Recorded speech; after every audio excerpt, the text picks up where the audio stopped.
디모데후서 3장 되겠습니다. 1절부터 5절까지 제가 읽도록 하겠습니다. 이것을 또한 알지니 곧 마지막 날들의 위험한 때들이 이른다는 것이라. 이는 사람들이 자기를 사랑하고 탐욕적이며 자랑하고 교만하며 신성모독하고 부모에게 불순종하며 감사하지 아니하고 거룩하지 아니하며 본래 애정이 없고 협정을 어기며 거짓 고소하고 절제하지 못하며 사납고 선한 자들을 멸시하며 배신하고 조급하며 높은 마음을 품고 하나님을 사랑하기보다는 쾌락들을 더 사랑하는 자들이 될 것이기 때문이라. 다 같이요. 그들은 경건의 모양은 있으나 그것의 능력은 부인하리니 그러한 자들에게서 돌아서라. 아멘. 자, 오늘은 제가 예수님이 다시 오시는 징조들 이런 제목으로 말씀을 드리겠습니다. 우리 교회 이름이 뭐죠? 네, 마라나타입니다. 그럼 마라나타라는 뜻이 있을 거 아닙니까? 네. 주께서 오신다는 그런 의미를 담고 있죠. 그러면 여러분 마라나타 침례교회 성도님들이 살아가면서 늘 생각해야 될 건 뭐냐면 언제든 주님이 오실 수 있다. 그리고 주님이 오신다는 것을 기대하고 기다리면서 살아야 합니다. 물론 이거는 여러분들이 그 기다림 때문에 직장을 그만두거나 공부를 그만두거나 일을 그만두거나 취업을 하는 것을 준비하는 것에 대해서 그만두거나 그렇게 하라는 말은 아닙니다. 여러분이 사업을 벌렸는데 접거나 투자를 하지 않거나 이렇게 하라는 말은 아닙니다. 우리는 마땅히 현 세상에서 해야 될 일들은 해야 되는 겁니다. 그러나 항상 우리 마음속에는 언제든 주님이 오시면 이거 다 덮고 간다. 여러분 그런 생각이 있어야겠죠. 이거 다 우리가 내려놓고 이거 질질 끌고 다니면서 내가 계속 여기에 매여서가 아니라 지금은 최선을 다해서 우리 삶을 살지만 주님이 오시면 언제든지 내려놓고 간다. 그런 생각이 있어야 되는 거고 또 주님이 오시는 게 기다려지십니까? 그분이 오시는 거, 예수님께서 다시 오시는 거에 대해서 우리가 기다리면서 살아야 된다는 거죠. 근데 지금 시절은요, 예수님이 언제 오셔도 이상하지 않을 시절입니다. 그러니까 언제든 오실 수 있다는 말이죠. 여러분과 제가 언제든 예수님이 오실 수 있다는 생각을 가지고 살 필요가 있는데 왜 그러냐면 여러 가지 징조들이 그런 것들을 보여주고 있다는 거죠. 그 징조들은 여러 가지로 많습니다. 근데 오늘 그걸 다 살펴보기는 그렇고 그 중에 한 두 가지 정도만 오늘 살피고 다음에 또 기회가 된다면 또 살피고 여러 가지로 여러분에게 말씀을 드릴 수 있다면 좋겠습니다. 그러면 첫 번째 징조는 뭐냐면 도덕적인 파괴예요. 도덕적인 삶의 모습의 파괴. 이런 것들이 첫 번째 징조라고 할 수 있죠. 지난 4월 22일에 제가 스티브 자이너 선교사님을 공항에 모셔다 드리게 됐어요. 아침에 일찍 비행기를 타셔야 되기 때문에 아침에 공항을 이렇게 모셔다 드리기 위해서 이동하게 됐는데 그때 제가 선교사님에게 여러 가지 이제 이야기들을 나누면서 여쭤본 게 있어요. 선교사님은 주님이 오시는 징조로 어떤 것을 생각하십니까? 라고 이제 여쭤보니까 디모데후서 3장 1절부터 5절의 말씀을 말씀하시더라고요. 그러니까 마지막 때가 되면 사람들이 굉장히 야만적이 되고 도덕적으로 파괴되고 이런 모습을 더 많이 드러내게 될 거라고. 지금이 그러지 않느냐고 이렇게 이제 얘기를 하면서 갔는데 여러분 오늘 디모데후서 3장 1절에서 5절의 말씀이 그런 것들을 기록하고 있어요. 1절 보세요. 이것을 또한 알지니 곧 마지막 날들의 위험한 때들이 이른다는 것이라 그랬어요. 여기 마지막 날들이라고 하는 것은 우리가 소위 말세라고 들어보셨어요? 네, 그 말에 해당하는 거예요. 근데 말세를 정의하면 언제부터 말세냐면 예수님께서 처음 오셨을 때부터 예수님이 다시 오실 때까지가 다 말세예요. 예수님이 처음 오셔서 다시 오시는 그 시간까지가 말세인데 그런데 마지막 때라는 말이죠. 그런데 그때에 위험한 때들이 이른다고 말하고 있어요. 위험한 때들. 그러니까 어떻게 보면 그 위험한 때는 이 말세 중에 아주 특별한 때, 더 특이한 때, 그런 때를 말하는 거예요. 도덕적 심판이 심해서 결국은 하나님께서 심판하실 수밖에 없는 그런 때, 그런 때를 얘기하는 거죠. 여러분, 우리가 예수님이 초림하신 그 목적을 공부해 볼 때 왜 오셨습니까? 우리를 구원하기 위해서 오셨죠? 그런데 두 번째 다시 오실 때는 무엇 때문에 오실까요? 예, 물론 이스라엘 백성을 구원하기 위해서 오시는 부분도 있지만 온 세상을 향해서는 이미 예수님을 통해 구원의 기회를 주었는데 그걸 거절하고 그 하나님의 긍휼을 거절하고 고집스럽게 자기들의 멋대로 그렇게 달려간 것에 대해서 하나님이 심판하시도록 하기 위해서 예수님을 보내시는 거죠. 그러면 예수님이 다시 오실 때는 어떤 상황이 펼쳐지냐면 이렇게 하나님이 부르시고 있고 하나님이 예수님을 통해서 사람들에게 손을 내밀고 있는데도 고집스럽게 죄를 회개하지 않고 사악해진다는 거죠. 여러분이 계시록을 공부해 보시면 알지만 마지막 때 그 환난을 겪는 사람들이 자기들의 죄 때문에 그 극심한 어려움에 처할 때 회개하는 모습이 있습니까? 회개하지 않는다고 나오잖아요. 그런 모습으로 가게끔 더 도덕적으로 이렇게 강팍해져 가는 거죠. 그게 마지막 때 있을 모습이에요. 여기 위험한 때라고 하는 그 위험한이라고 하는 이 형용사는요. 영어 성경 킹제임스 성경에서 딱 한 번 등장하는데 뭐 요거 이제 변형돼서는 나오지만 요런 형태로는 딱 한 번인데 곤란한, 위험한, 위협하는 등의 의미를 가집니다. 위험이 가득한 상황을 위험한 때 이렇게 말하고 있죠. 이 단어는요. 헬라어에서 위험한 야생동물 또는 위험하다는 의미에서의 거친 바다 있죠. 그걸 표현할 때 이 단어가 쓰였어요. 그래서 어떤 사람은 이 단어를 야만스러운이라고 해석을 해요. 그러니까 결과적으로 보면 사람들이 굉장히 야만스럽게 될 때가 있다는 거예요. 굉장히 이거는 아주 도를 넘어서서 아주 그 험하게 위험스럽게 살아갈 때가 있을 거라는 거죠. 그것에 대해서 지금 말하고 있는 거죠. 자, 모든 그리스도인은 되는 대로 살아서는 안 됩니다. 위험한 때가 온다는 걸 알고 우리 살아가는 그 모습을, 우리 주변의 모습을 잘 살필 필요가 있는 거죠. 여기 2절에 보세요. 이는 그때 사람들이 어떻게 되냐면 이는 사람들이 하고 시작이 됐죠. 자, 여기 나오는 사람들은요. 남녀노소 할 것 없이 세상 사람들을 가리킵니다. 도덕적으로 타락할 때 나타나는 문제가 여러분 소돔이 멸망할 때 보세요. 그 두 천사가 롯의 집에 들어갔을 때 와서 그 상대하겠다고 한 사람들은요. 젊은이든지 나이 든 사람들이든지 다 와서 그렇게 매달렸어요. 여러분 우리가 젊은 사람들은 그래도 뭔가 옳음, 어떤 의, 바름 이런 것들을 추구한다고 생각하지 않습니까? 그러나 그걸 잃어버리는 거예요. 젊은이들이. 또 나이가 많이 든 사람은 어떨까요? 나이가 많이 든 사람답게 연륜이 있고 사람들에게 본보기가 될 만한 그런 위치에 있다라고 우리가 생각할 수 있는 거 아닙니까? 근데 그 나이 든 사람들조차도 야만스러워지는 거예요.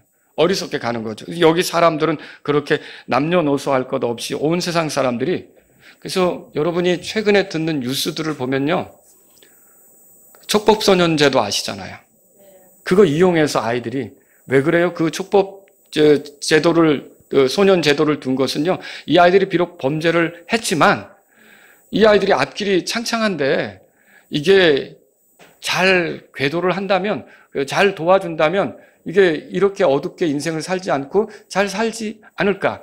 우리가 그 아이를 그 어렸을 때 그 실수를 그냥 완전히 짓밟아 버려서 그 아이들이 더는 인생에 대해서 이렇게 이제 창창한 앞길에 그 먹구름이 들이우지 않도록 그렇게 해보자, 도와주자, 뭐 그런 뜻으로 하는 거지만 이걸 악용하는 거예요. 여러분 그런 뉴스 들리죠? 그래서 자기들이 죄를 지어놓고도 우리 촉법이에요. 이걸 자랑스럽게 얘기하는 시절이 된 거예요. 이게 얼마나 야만스러운 겁니까? 이게 얼마나 위험한 겁니까? 그리고 나이 든 사람들은 괜찮을 걸로 생각하죠. 70이 넘고 80이 다 돼가는 사람들도 문제를 일으키는 거예요. 한 2009년도인가 보성에서 그 커플을 이렇게 바다에 밀어 넣어 죽인 그 남자가 있었죠. 그 70대 노인이 그랬어요. 남자를 빠뜨리고 그 젊은 여자를 욕보이려고 했는데 여자가 반항을 하니까 그 여자마저도 빠뜨려 죽였죠. 이런 것이 나이 든 사람들에게도 일어난다는 거죠. 이게 얼마나 끔찍한 거예요. 이게 야만적인 거고 세상이 이렇게 갈수록 결국은 주님의 심판이 임박했다는 걸 우리가 생각해 볼 필요가 있는 거죠. 자, 여기 보면 여러 가지로 소개되고 있어요. 위험한 때 사람들의 특징은 뭐냐? 자기를 사랑하는 자들이 된다고 2절에 말하고 있어요. 이게 한마디로 말하면 이기적이고 자기중심적이라는 거예요. 모든 걸 자기중심적으로 보는 거죠. 이런 사람들이 하나님을 사랑합니까? 하나님을 사랑해야 하나님 명령을 존중하죠. 하나님 명령은 이웃사랑이 있잖아요. 근데 하나님을 사랑하지 않고 자기 중심적이다 보니까 이웃 사랑도 나오지 않는 거죠. 이런 모습이 나오는 거예요. 또 이 사람들은 2절에 보니까 탐욕적이다 그렇게 돼 있어요. 탐욕. 여러분 욕구 자체가 나쁜 겁니까? 그렇진 않죠. 우리가 욕구가 있으니까 살아가는 거예요. 그래서 우리 어르신들이 잘 드시지 않으면 드셔야 된다고. 드셔야 교회는 오고 싶은데 밥맛이 없다고 안 드신다. 그러면 어떻게 해요? 기운이 안 나잖아요. 이게 이 욕구가 있어야 되는 거죠. 잘 먹고 싶고 자고 싶고 또 생존하는데 뭐 여러 가지 욕구가 필요한 건 사실이죠. 그런데 이 욕구가 지나쳐서 해로운 욕심이 되면 그 욕구로 사람이 파멸에 이르게 되는 거예요. 그게 성경에 나오는 거죠. 근데 사람들이 어때요? 자기 욕구를 너무 중시하다 보니까 이 욕구를 추구하는 데 있어서 이걸로 다른 사람이 얼마나 망가지는지, 얼마나 피해가는지 이런 걸 안 따지는 거예요.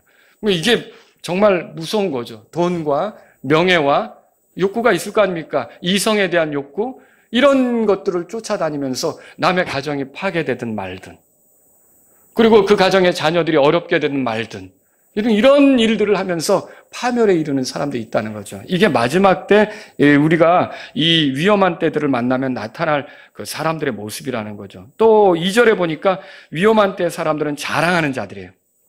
여기 자랑한다는 것은 오만하며 거두름을 피우는 걸 말하죠.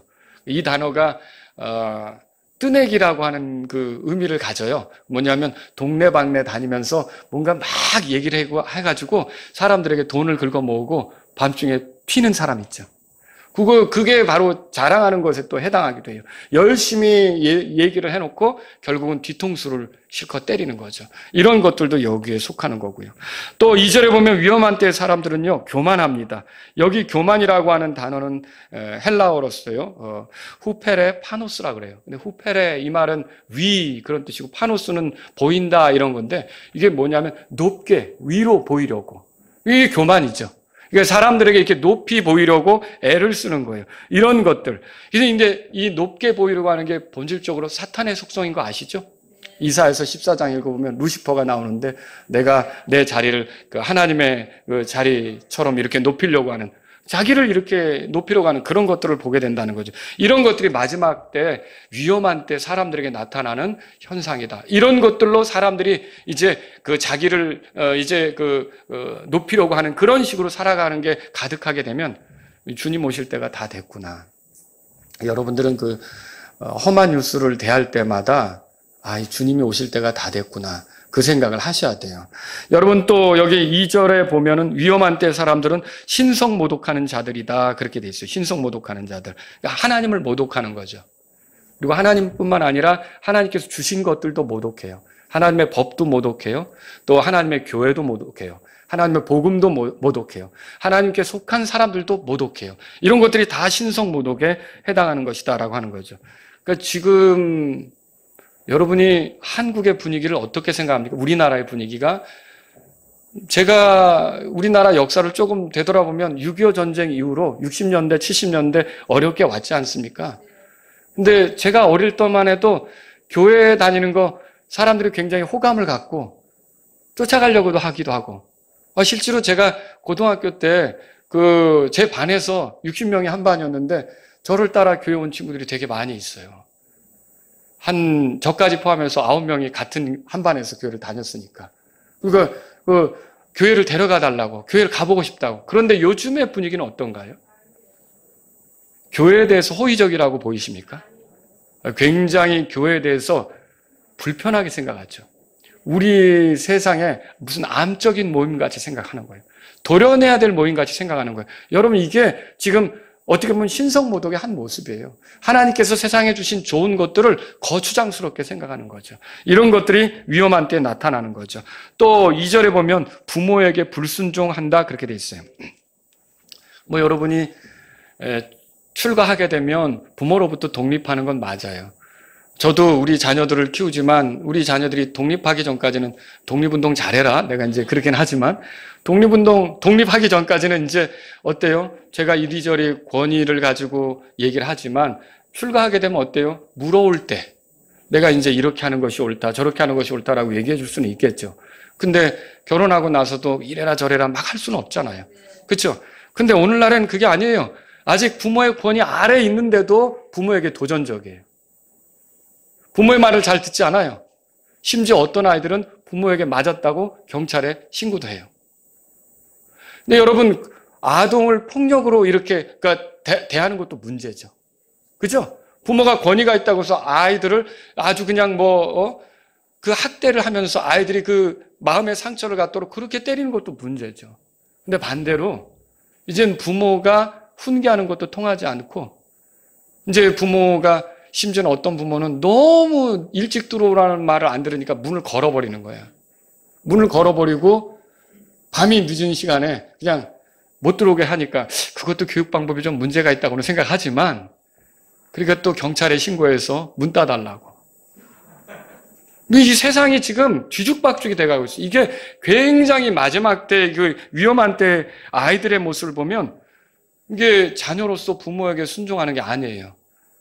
말을 하면, 하나 하면 둘로 가르치려고 하고. 이게 마지막 때 아이들의 모습이라는 거죠. 여러분, 국가 교육을 우리가 함부로 비난할 수는 없지만, 국가가 교육을 하려고 하니까 뭔가 이렇게 깨우치는 것도 있죠. 그러나 조심해야 될 거는, 여러분, 히틀러가 2차 대전에 유럽을 흔들 때 부모에게서 자녀들을 빼앗고자 했어요. 그 아이들을 히틀러가 가진 이념을 심어주는 교육을 시키려고 했던 거죠. 여러분, 마찬가지로 오늘날도 자칫 잘못하면 공교육에 의해서 우리 자녀들을 잃어버릴 수 있습니다. 제가 아는 목사님은 그 아들이 미국에서 하시는데 결혼해서 이제 아이들을 학교로 보낸 거예요, 공교육에. 그런데 그 학교로 보냈는데 자녀가 있으니까 또 친구가 있을 거 아닙니까? 친구 부모랑 가깝게 지내는 거예요. 근데 부모랑 가깝게 지내는데 그 얘기를 듣게 된 거예요. 어느 날 우리 아들이 돌아와가지고 우리에게 하는 말이, 선생님이 그랬다는 거예요. 너가 여자로 살고 싶으면 얘기하라는 거예요. 도와주겠다는 거죠. 근데 어머니한테는 얘기하지 말라는 거죠. 아버지한테는 얘기하지 말라는 거죠. 근데 이 아이는 그거를 와서 얘기를 한 거예요. 그러니까 그거를 알았을 때 부모가 어떻겠어요? 충격을 받는 거죠. 지금 본교육이 우리 아이들을 이렇게 도둑질해 가고 있어요. 정신 바짝 차리셔야 돼요. 아이만 그냥 학교에 맡겼다고 되는 게 아니라는 거죠. 그래서 지금 위험한 때를 살고 있어요. 그런 식으로 아이가 교육받고 훈련받아서 이제는 부모가 통제하기 어렵게 되는 시절이 올걸요. 그래서 마지막 때, 이 위험한 때는 부모에게 불순종한다는 말이 있는 거예요. 그리스도인, 저도 로마서 1장에 그 복음 전하는 그걸 설명하면서 거기 죄들의 목록에 나오잖아요. 거기 죄들의 목록 중에 하나가 부모에게 불순종이에요. 저도 이게 걸리거든요. 저도 살아오면서 불순종한 적이 많고, 이게 제가 죄라는 거를 알고 있고, 그것 때문에 마음이 아팠던 적도 있고. 그런데 이 마지막 때는 그렇게 하면서도 불편해하지 않고, 그게 또 멋있는 것처럼 생각하고, 그게 마치 그 권위를 대적해서, 부모에 대해서 좋게 얘기하면 다 그게 사전에도 등재돼 있다고 하더라고요. 꼰대라는 말이. 그 외국어 사전에도. 예? 이게 그렇게 좋게 얘기하는 거에 대해서 저항하도록 이렇게 만드는 세상 속에 살고 있다는 거죠. 여러분, 이게 위험한 때 사람들은 이렇게 부모에게 불순종하지 않습니다. 또 감사하지 않는다고 2절에 써 있어요. 자, 감사하지 않는다는 건 뭐예요? 은혜도 귀하게 여기지 않아요. 은혜도 모르는 거예요. 호의를 베풀었는데도 호의를 귀하게 여기지 않는 거죠. 그래서 배은 망덕하죠. 근데 어떤 영화에 아주 유명한 대사가 있더라고요. 여러분이 들어보신지 모르겠어요. 호의가 계속되면 그게 권리인 줄 알아요. 그런 대사 들어보셨어요? 예, 사람들이 호의를 받으면 고마워할 줄 알아야 되는데, 귀하게 생각해야 되는데, 호의를 계속 베풀다가 이제 어떤 여력이 없어서 이게 중단해버리면 그걸 이제 권리인 것처럼 그동안의 것은 감사를 생각을 못하고 이렇게 할 수도 있다는 거죠. 이게 감사할 줄 모르는 거예요, 여러분. 이게 그리스도인들도 입에 감사를 달고 사셔야 됩니다. 이게 감사는 예방주사라고 제가 말씀을 드린 적 있죠. 여러분, 비타민 드시죠? 왜 비타민 드셔요? 면역력 증진을 위해서. 그죠? 저도 이렇게 비타민을 먹습니다. 비타민을 먹는데 면역력 증진을 위해서 먹는 거예요. 근데 영적으로 우리의 면역력을 증진시키는 거는 입에 감사를 달고 사는 거예요. 모든 일에 뭐라 그랬어요? 감사라고 써 있잖아요. 근데 여러분과 제가 기도는 실컷 해놓고 돌아서면서 불평해요. 돌아서면서 짜증내요. 돌아서면서 원망해요. 그게 영적으로 면역력을 다 잃어버리는 거예요. 사탄이 흔들어 놓으면 흔드는 대로 다 나자빠질 수밖에 없는 그런 모습이라는 거죠. 저와 여러분들은 어떻게 살든지 하나님께서 어떤 형편에 있게 하시든지 늘 모든 일에 감사하는 것이 우리의 삶이어야 되는 거죠. 저도 어렵고 힘들 때는 그 말씀을 떠올릴 때가 많아요. 모든 일에 감사하라. 모든 일에 감사하라. 근데 이 마지막 시대의 사람들은 어때요? 감사를 몰라요. 배은망덕한 거죠. 은혜를 귀하게 여기지 않는 거죠. 이런 것이에요. 또 이 마지막 때 위험한 때의 사람들은 어때요? 2절에 보니까 거룩하지 않는다고 돼 있어요. 하나님께서 싫어하는 것들을 지지하고 동조해요. 하나님이 싫어하는 것들을 추구하고 그것에 대해서 두려움이 없어요. 여러분, 우리 그리스도인의 삶에서 경건이란 뭐예요? 하나님이 좋아하는 거를 나도 같이 좋아하고 하나님이 싫어하는 걸 나도 같이 싫어하고 하나님의 관점에서 우리가 모든 것들을 바라보고 사는 거 아닙니까? 근데 그런 것들이 없는 거죠. 그런 것들을 갖지 않는 거죠. 자, 여러분, 이 마지막 때는 성 정체성을 혼란시키는 그런 주장들이 있어요. 이 거룩하지 않은 거죠. 하나님은 남자와 여자와 제3의 성을 만드셨습니까? 하나님께서 처음에 사람을 만드실 때 남성과 여성으로, 남자와 여자로 만들었잖아요. 이거는 아무리 자기가 뭐라 그래도 DNA 검사하면 이게 분명히 나오는 거예요. 염색체가 다르게 나오는 거예요. 하나님께서 그렇게 만드신 거죠. 근데 이런 것들을 거부해서 제3의 성. 우리나라에도 그런 일들이 있더라고요. 그런 일들이. 언제 여자 목욕탕에 들어가서 남자라고 주장하려고 하는 사람들, 여자라고 주장하려고 하는 남자들, 이런 사람들이 있는 거예요. 이게 문제라는 거죠. 이게 얼마나 거룩하지 않은 겁니까? 또 진화론을 주장하는 거, 또 가정을 해체시키는 것. 이게 하나님이 짝지어 주신 것을 나눌 수 없다고 그러는데 마지막 시대에 모든 드라마로 훈수를 두는 거예요. 얼마든지 쉽게 이혼할 수 있는 것처럼.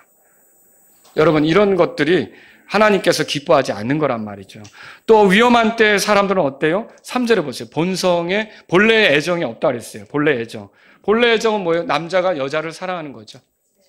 여자가 남자를 사랑하는 거고요. 남편이 자기 아내를 사랑하는 거고요. 자기 아내가 자기 남편을 사랑하는 거고요. 그게 정상적인 애정 아닙니까? 그런데 마지막 때에는 비정상적인 애정을 추구하는 거예요. 그래서 베드로후서 3장 3절에 비우는 자들이 와서 자기들의 정욕들을 따라 걸을 것이라고 마지막 날들에 대해서 경고했어요. 여러분, 동성애, 수간, 근친상간, 간음, 이 비정상적인 애정으로 범벅이가 되는 게 마지막 시절이에요.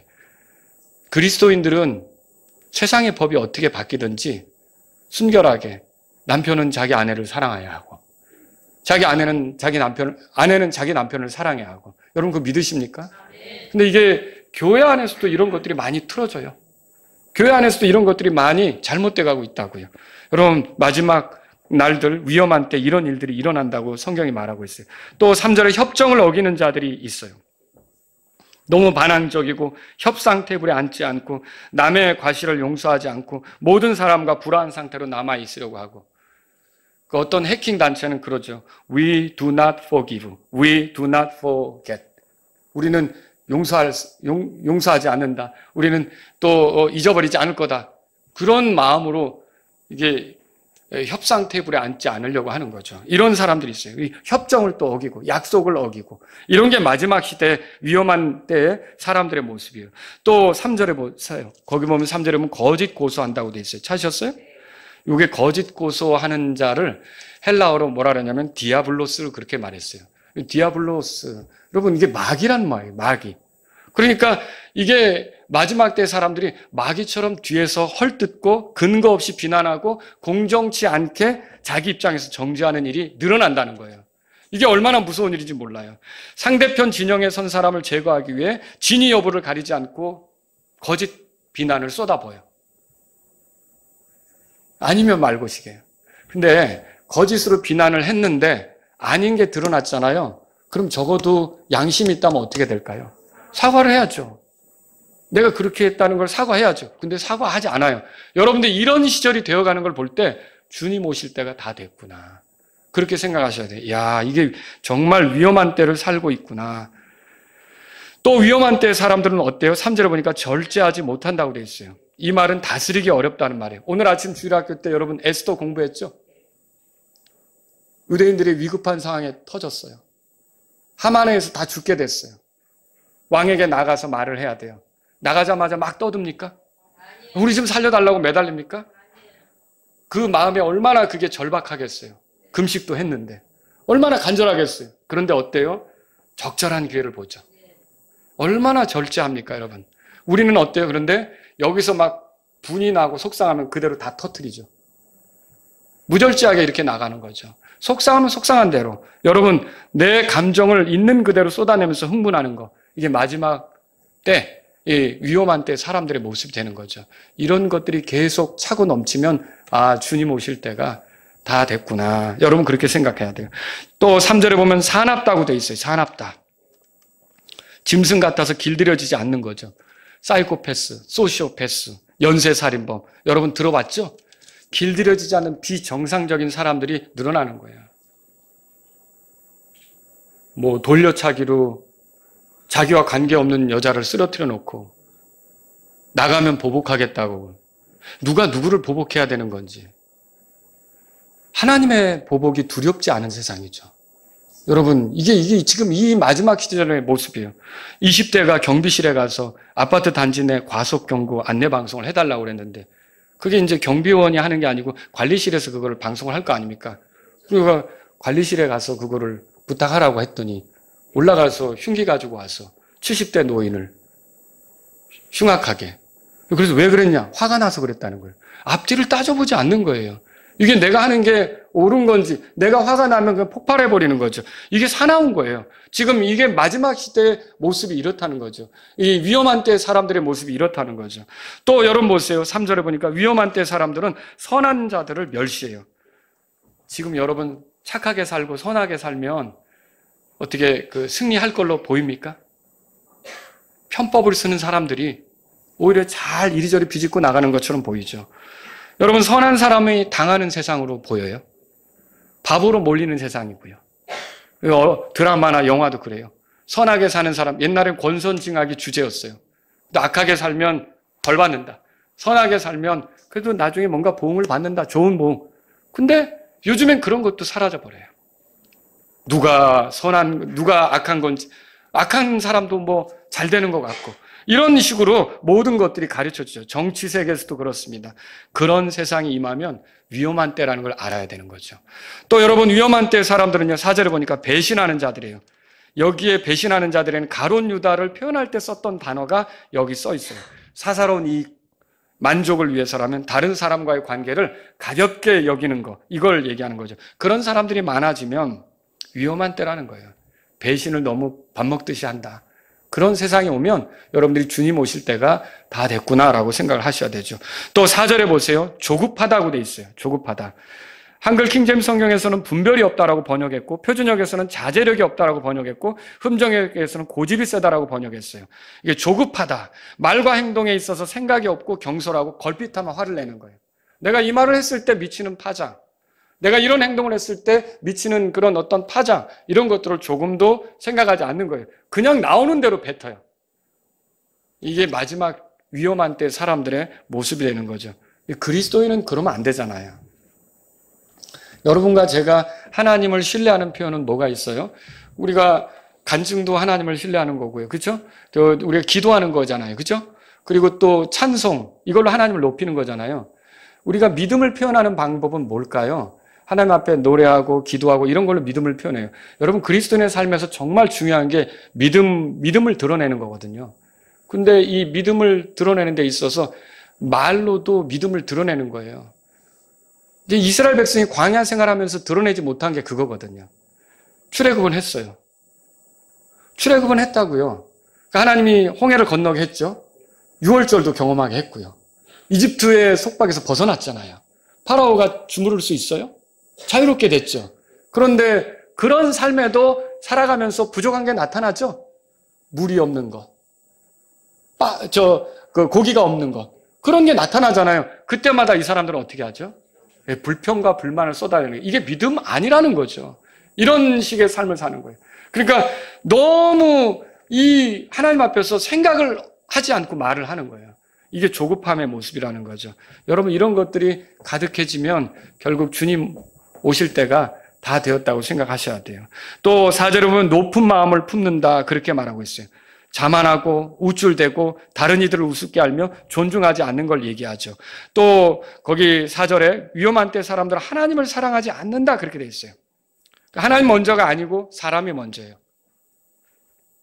그리고 하나님 중심이 아니고 사람 중심이죠. 그러면서 어때요? 하나님의 권위, 이건 가볍게 여겨요. 인권은 되게 존중해요. 자, 하나님의 권위를 우리가 어디서 찾을 수 있어요? 하나님 말씀에서 찾을 수 있잖아요. 하나님 말씀을 존중하지 않는 거죠. 그러면서 인권만 부르짖어요. 그리고 쾌락을 사랑해요. 하나님보다 자기 기쁨, 자기 만족, 이걸 더 사랑하죠. 여러분, 이런 식으로 가게 되는 세상에 오면 이게 주님이 곧 오실 때가 되었다고 생각하셔야 되는 거죠. 또 5절 다 같이 한번 읽어보죠. 디모데후서 4장 5절 읽겠습니다. 그들은 경건의 모양은 있으나 그것의 능력은 부인하리니 그러한 자들에게서 돌아서라 그렇게 되어 있어요. 경건의 모양은 있지만 그것의 능력은 부인한다. 그 말이 도덕적으로는 형편없으면서 아주 경건한 척, 신앙이 있는 척, 믿는 척 이렇게 하는 게 만연해 간다는 거죠. 여러분, 우리나라에 기독교라고 고백하는 그런 사람들이 많이 있어도 이게 도덕적으로 하나님 말씀에 따라 바르게 걷지 않으면 여러분 그거 손가락질 받을 수밖에 없는 거예요. 힘이 나을 수도 없는 거고요. 다른 사람들이 그런 기독교인들을 보고서 예수님 믿을 마음을 가질 수가 없는 거죠. 근데 보세요. 이번 국회의원 선거가 있었죠. 22대. 여기 300명, 국회의원이 300명이죠? 조사를 해보니까 이 중에 87명이 기독교인이래요. 대단하죠? 이번 국회에 특별히 기독교인이 많이 들어왔어요. 그러니까 자기가 기독교인이라고 표방한 거예요. 제가 그 사람들의 구원 간증을 다 확인은 못했어요. 그런데 어쨌든 자기가 쓸 때는 내 종교를 기독교라고 쓴 거 아닙니까? 기독교라고 썼는데 그런데 그렇게 들어온 입법자들이 하나님의 법과 충돌하는 법에 지지를 보낸다. 경건의 모양은 있지만 경건의 능력은 없는 거예요. 기독교인이라고 표방하면서 도덕적으로는 형편없고요. 이념적으로 성경과 맞지 않는 것에 지지를 보낸다. 경건의 모양은 있지만 경건의 능력은 없는 거죠. 여러분, 그리스도인이 공산주의를 지지할 수 있습니까? 그거는요, 경건의 모양은 있지만 경건의 능력은 없는 거예요. 그리스도인이 공산주의자를 지지할 수 있습니까? 아니죠. 그거는요, 경건의 모양은 있지만 경건의 능력은 없는 거예요. 왜요? 그건 다 하나님하고 충돌하려고 있는 체계인데, 이념인데, 그런 것들을 우리가 거기서 지지를 한다? 경건의 모양은 있지만 경건의 능력은 없는 거죠. 이 마지막 시대가 이렇게 경건의 모양은 있지만 경건의 능력은 없는 사람들로 가득하게 될 거라는 거죠. 그러니까 말뿐인 신자들, 입으로만 신자, 이런 사람들이 많아질 거라는 거죠. 여러분, 결국은 그렇게 되면 이 세상이 어떻게 되는 거예요? 이제 예수님이 오실 때가 다 됐다고 생각하셔야 돼요. 여러분이 아브라함이 살아갈 때만 해도 그 창세기 15장 16절에 보면 가나안 땅이 심각하게 부패하지 않았음을 알 거예요. 심지어 그 이삭이 자기 아내 때문에 이렇게 거짓말을 할 때도 여러분 그 아비멜렉이 왜 그런 죄를 짓게 이렇게 그런 일을 하려고 했냐라고 오히려 야단치죠. 이교도인데. 이방 사람인데 그렇게 하잖아요. 그걸 우리가 성경에서 읽는 거예요. 그런데 여호수아가 이스라엘 백성을 데리고 이 가나안 땅에 들어갈 때의 이 가나안 땅 사람들의 모습은 어땠을까요? 레위기 18장에 보면요. 그 땅이 그들을 토해내야 할 지경이었대요. 그들이 너무 가증하게 살았다는 거예요. 그들이 아주 우상숭배도 극심했을 뿐만 아니라 도덕적으로도 망가질 대로 망가져서 정말 이스라엘은 절대로 따라가면 안 되는 그런 것들이 그들에게 가득했다는 거죠. 레위기 18장 읽어보면 끔찍한 것들이 많이 기록되어 있어요. 여러분, 결국 그들을 하나님께서는 이스라엘이라는 칼을 통해서 심판하시는 거죠. 마찬가지예요. 이 세상이 이렇게 사악해졌을 때 결국 그리스도께서 오시면서 이 세상을 심판하게 되실 거라는 거죠. 여러분들이 그런 사악한 어떤 소식들, 도덕적으로 문란한 소식들, 이런 것들이 들릴 때 고개를 드셔야 돼요. 주님이 오시겠구나. 이런 생각을 하시면서 주님을 기다리시기를 바랍니다. 두 번째로 여러분에게 드리고 싶은 말씀은요, 이스라엘의 회복이에요. 주께서는요, 아브라함과 언약을 맺으셨어요. 창세기 15장 18절에 이렇게 말했죠. 내가 이 땅을 이집트 강에서부터 저 큰 강, 곧 유프라테스 강까지 내 씨에게 주노니.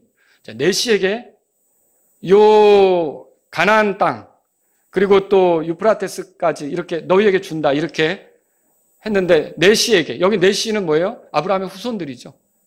이스라엘 자손들에게 그걸 줄 거란 말이에요. 지금의 팔레스타인 땅 그리고 유프라테스 강 지경까지 이스라엘에게 주시기로 하나님께서 약속을 하신 거죠. 그런데 바벨론 포로 이후에 이 유대인들이 그 땅에서 제대로 이렇게 왕이 세워지고 통치하고 이런 거 있었습니까? 없었죠? 그런 게 없었어요. 그러다가 어떤 일이 벌어졌느냐? 1948년 5월 14일에 이스라엘이 그 가나안 땅에 자기 나라를 갖게 된 거예요. 여러분, 이거 굉장히 의미 있고 중요한 사실입니다. 그러니까 이스라엘이 저기 가나안 땅에 들어와서 자기들의 나라를 세웠다는 것 자체는 과거에 없었잖아요. 한 2000년 동안, 1900년 동안 이게 없었던 일이잖아요. 근데 이게 생긴 건 여러분이 주목할 만한 일이에요. 왜 그러냐면 예수님이 이 땅에 오시기 전에 마지막으로 땅에 큰 환란이 있을 건데 그 환란의 그 하이라이트가 될 부분에 뭐가 있냐면 이스라엘을 이방 나라들이 포위해서 전쟁을 일으키게 될 거예요. 근데 그동안은 이스라엘이 없었으니까 그게 생각할 수도 없는 거죠. 근데 지금은 이스라엘이 거기 있고 주변 나라들이 노려보고 있는 상태 아닙니까? 그러면 여러분 얼마든지 주님께서 오실 수 있는 그런 아주 근접한 상황이 된 거라는 거죠. 여러분 AD 70년에 예루살렘이 무너지면서 유대인들은 흩어지게 됐어요. 그래도 남아서 저항을 하며 로마로부터 독립을 이뤄내려고 애를 썼지만 이제 그 이후에 한 130년에서 135년 사이에 마지막으로 이렇게 바르 코크바라고 하는 사람이 일어나서 저항전쟁을 일으켰는데 이 저항전쟁에 황제 하드리아누스가 화가 났어요. 로마 황제가. 그래서 모든 유대인들을 예루살렘에서 추방했고 이게 예루살렘이라는 이름도 아일리아 카피톨리나로 바꿔버리고요. 그 유대인들의 땅도 이제는 팔레스타인 이렇게 부르게 한 거예요. 그래서 팔레스타인이라고 하는 이름이 지금까지 내려오게 된 거죠. 그 이후로 유대인들은 어떻게 됐어요? 뿔뿔이 흩어져서 전 세계를 유랑하는 그런 민족이 된 거죠. 자, 우리나라도 한때 주권을 잃어버린 적이 있었죠. 일본이 우리를 지배했었잖아요. 35년, 36년 한 요 정도의 기간 동안 우리를 지배했었는데 여러분 근데 우리가 지배당한 것하고 그러니까 우리가 주권이 없어서 그렇게 산 거하고 이스라엘이 자기 주권이 없어서 산 기간이 얼마나 차이가 날까요? 이건 뭐 어마어마하죠. 한 1900년 동안 이 사람들은 약 1800년, 1900년 동안 그러고 다닌 거예요. 근데 생각을 해보세요. 만약에 우리나라가 한 1900년 동안 주권을 잃어버렸다. 다시 한반도에 와서 나라를 세울 수 있을 것 같아요? 이건 불가능하다고 봐요. 이거 어떻게 아느냐? 자, 우리가 그 스탈린에 의해서 이제 또는 이렇게 이제 중앙아시아로 이렇게 이주한 우리 그 동포들 있잖아요. 이 동포들 우리가 뭐라고 부르죠? 고려인이라고 부르잖아요. 중앙아시아 카자흐스탄, 타지키스탄 이런 데 우리 동포들 있잖아요. 이 동포들이 거기 살면서 4대, 5대를 지나갔어요. 근데 본모습은 우리랑 비슷해요. 말도 다르죠. 문화도 다르죠. 이 모든 생각하는 방식도 다른 거예요. 그러니까 완전히 다른 사람들이 돼버린 거죠. 그러니까 껍데기만 우리랑 같은 거지 만나면 생각하는 방식이 다를 수 있다는 거죠. 근데 유대인들은 어때요? 1900년 동안 전 세계로 흩어져 다니는데 이 사람들은 자기 정체를 잃어버리지 않는 거예요. 이 정체를 가지고 사는 거죠. 그래서 에스겔이 뭐라 그랬냐면요. 이스라엘 독립하기 2500년 전에 이렇게 썼어요. 에스겔서 36장 24절에 이는 내가 너희를 이교도들 가운데로부터 취하고 모든 나라들로부터 모아 너희 자신의 땅으로 너희를 데려올 것이기 때문이라. 이 말씀이 구약에 있어요. 그러니까 여러분 그렇게 오랜 시절을 보냈는데 그들이 우리나라 같으면 그렇게 안 될 것 같은데 우리 민족 같으면 그렇게 안 될 것 같은데 이스라엘 민족은 어떻게 이 예루살렘을 찾고 유대 땅으로 돌아올 수가 있었을까요? 이게 어떻게 가능한 거예요? 이게 하나님 말씀이니까. 하나님께서 계획하신 거니까. 하나님이 왕국을 세우려고 하시잖아요. 하나님의 일이시라는 거죠. 그러니까 이게 가능한 거예요. 그게 예언이 된 거고 예언대로 성취된 거죠. 또 이사야는요. 이사야서 43장 5절 6절에 보니까 이사야가 약 이스라엘이 독립하기 2650년 전에 이렇게 썼어요. 두려워하지 말라. 이는 내가 너와 함께하기 때문이라. 이게 이스라엘에 대해서 하시는 하나님 말씀이에요. 내가 내 씨를 동쪽에서부터 데려오며 너를 서쪽에서부터 모으리니 내가 북쪽을 향해 말하여 내놓으라 하겠으며 남쪽을 향해서는 붙잡아 두지 말라. 내 아들들을 먼 곳에서 데려오고 땅끝에서 내 딸들을 데려오라 하리라. 그 이스라엘이 다시 자기 땅을 찾을 것에 대해서 예언을 해준 거죠. 그러니까 이스라엘 민족이 이렇게 된 거는 뭐예요? 하나님이 하시려고 하는 일에 성취라는 거죠. 성취. 1800년대 후반 오스트리아 출신의 기자였던 데오도르 헤르츠라는 사람이 있었어요.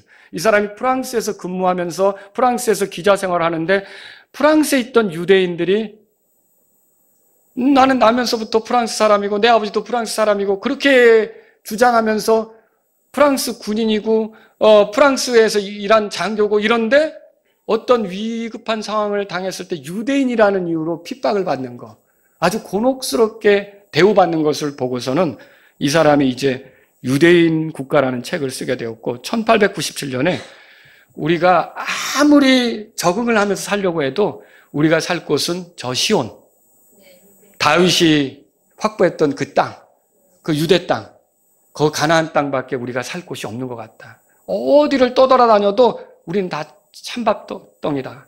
우린 천대받을 수밖에 없다. 그래서 그리로 돌아가려고 하는 그 시온으로 돌아가자고 하는 시오니즘을 불러일으키게 된 거예요. 그리고 1917년에 1차 세계대전이 일어났을 때 영국의 그 외무장관이라고 있어요. 외무장관이 이 사람이 그 발포하라고 하는 사람인데 유대인들이 도움을 얻고 싶었어요. 전쟁에서. 그러니까 유대인들에게 뭐라고 약속하냐면 전쟁이 끝나면 유대인이 이스라엘 땅으로 돌아가는 것을 지지한다. 그렇게 선언했어요. 근데 그 당시에 이 팔레스타인 땅은 영국령이었거든요. 이집트도 영국령이었고. 그렇게 하니까 유대인들이 도왔죠. 그리고 그 전쟁 끝에 어떤 일이 벌어집니까? 유대인들이 점차 자기 본국으로 그 시온 땅으로 유대 땅으로 돌아가는 일이 생기게 된 거예요. 그래서 1948년에 독립할 당시에 80만 명의 유대인들이 몰려들게 됐어요. 약 80만 명의 유대인들이. 그리고요, 지금은 2023년 3월 기준으로 보면 970만 명 정도가 이제 이스라엘 땅에 사는 거예요. 물론 거기 외국인들도 있겠지만 많은 유대인들이 이제는 자기들의 땅이라고 살게 된 거죠. 여러분, 이렇게 자기 땅을 되찾은 이스라엘은 한 가지가 남아있어요. 다니엘에게 70일회를 약속했는데 71회의 시간표 중에 69일회는 지나갔고요. 너와 너의 백성, 그 도시를 위해서 예언된 거라고 그랬잖아요. 이스라엘을 위해서 한 일회가 남아있는 거예요. 그 한 일회를 위해 가기 위해서 지금 민족이 지금 그 땅을 차지하게 된 거죠. 자, 그때 어떤 일이 있을 건데요? 이 한 일회 동안 다니엘이 12장 1절에 이렇게 말했어요. 들어보세요. 그때 내 백성의 자손들을 위하여 일어서는 큰 통치자 곧 미가엘이 일어설 것이고 또 고난의 때가 있으리니 한 민족이 있은 이래로 바로 그때까지 결코 없었던 고난일 것이며, 이스라엘 백성이 고난 속에 들어가는 거예요. 그때 내 백성이 구출을 받되 그 책에 기록된 것으로 발견되는 모든 자가 구출을 받으리라. 이 혹독한 환난을 통해 이스라엘 백성이 건진받게 되는 그런 일이 있다는 거죠. 이게 다니엘이 예언했어요. 예레미야는 또 이걸 뭐라고 표현했냐면 예레미야 30장 7절에서 아 슬프도다 이는 그날이 커서 어떤 날도 그것과 같지 않기 때문이니 바로 야곱의 고난의 때라. 뭐라고요? 야곱의 고난에 따라. 야곱이 누구예요? 이스라엘이잖아요. 이스라엘의 고난에 따라 그렇게 말했어요. 그러나 그가 그 고난에서 구원을 받으리라. 이렇게 해서 이스라엘이 지금은 여러분 예수님을 거절했기 때문에 어떻게 보면 이스라엘이 아닌 교회를 통해 하나님이 일하시잖아요. 근데 하나님께서 아브라함이 하셨던 약속을 성취하시기 위해서 이스라엘을 다시 찾으셔야 돼요. 근데 그거를 위해서 이스라엘 민족이 회복하도록 큰 고난 속에 회개하도록 큰 고난 속에 두시고 그들을 얻으실 때가 있다는 거죠. 지금 그때로 가고 있는 거죠. 그걸 위해서 이렇게 모이게 된 거예요, 이스라엘이. 여러분, 예수님은 또 이렇게 말했어요. 마태복음 24장 21절에서 그걸 큰 환난이라고 했는데 세상이 시작된 이래로 이때까지 그런 환난이 없었고 이후에도 없을 것이. 얼마나 끔찍한 환난이면 이전에도 없었고 이후에도 없는 그런 환난이다라고 예수님조차 그렇게 말씀하셨어요. 이것이 이스라엘 앞에 있는 거죠. 이게 야곱의 환난이에요. 지난 가을 팔레스타인 하마스가 이스라엘을 기습 공격했어요. 그것에 대한 보복으로 또 이스라엘은 어땠어요? 이 팔레스타인의 가자 지구를 완전히 초토화시켰죠. 그리고요, 이 하마스를 돕겠다고 레바논의 헤즈볼라가 나섰어요. 그리고 헤즈볼라 뒤에는 또 이란이 있어요. 그리고 중동 지역이 어떻게 바뀔지 모르는 상태예요. 여러분, 이 싸움이 커서 결국은 이것이 발전하고 발전해서 중간에 적그리스도를 통해서 평화조약이 있을 수도 있겠지만 이게 결국은 이렇게 해서 이 유대인들을 없애려고 포위하는 일이 생기고 마지막으로 큰 전쟁이 있게 되면 예수님이 지상에 오실 거라는 거죠. 스가랴서 12장 1절 2절에 이렇게 써 있어요. 이스라엘에 대한 주의 말씀에 엄중한 계시라. 주 곧 하늘들을 펼치고 땅에 기초를 놓으며 사람 안에 사람의 영을 조성하는 이가 말하노라. 보라, 내가 예루살렘을 사방 모든 백성에게 떨게 만드는 잔이 되게 하리니 곧 그들이 유다와 예루살렘을 대적하여 포위하고 있을 때라. 그때 마지막 전쟁이 일어날 것이고요. 그리고 그 끝에 예수님께서 오시게 되겠죠. 여러분, 그런데 그 일이 있기 전에 저와 여러분들은 어떻게 될까요? 이게 야곱의 때라 그랬죠? 이게 야곱의 환란의 때, 그렇죠? 교회 환란의 때가 아니에요. 저와 여러분들은 주님께서 고난에서 건지셔서 데려가실 거란 말이죠.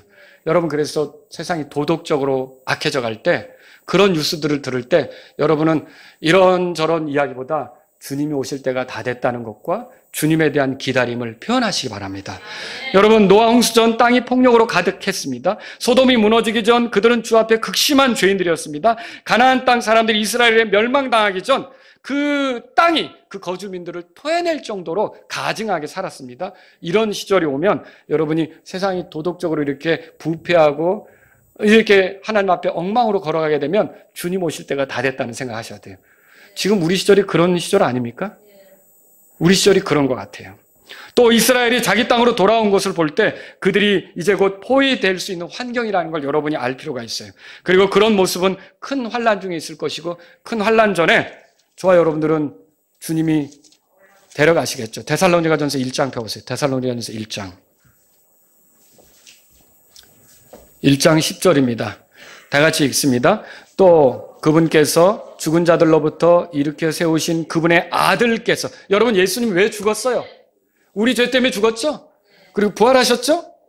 그래서 하나님께서 일으켜 세우셨다고 돼 있죠. 그분이 어디 계세요? 하늘에 들어가셨죠? 하늘에 계신 거예요. 자, 그래서 그분이 하늘에 계시기 때문에 그분의 아들께서 어디로부터 오신다고 돼 있어요? 하늘로부터 오실 것을 기다리는지를 보여주기 때문이니 곧 다 같이요. 이분은 다가올 진노에서 우리를 건져내신 예수님이시니라. 다가올 진노에서 우리를 건져내실 거예요.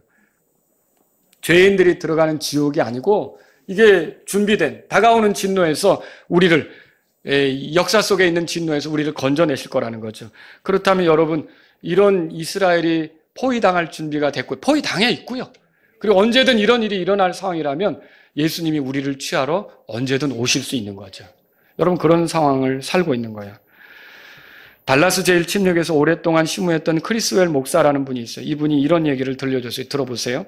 한 농부가 청둥오리를 잡아 연못가에 말뚝에 묶어두었습니다.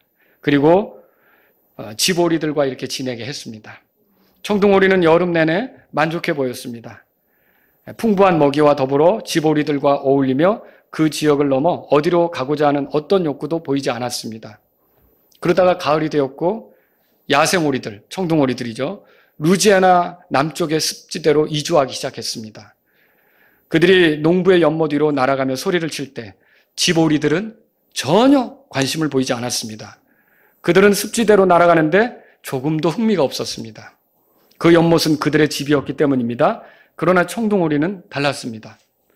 이 야생오리들이 그 연못 위로 때를 지어 이렇게 날아갈 때, 지나갈 때마다 그는 자기를 묶어 두었던 줄을 비비기 시작해요. 당기기 시작한 겁니다.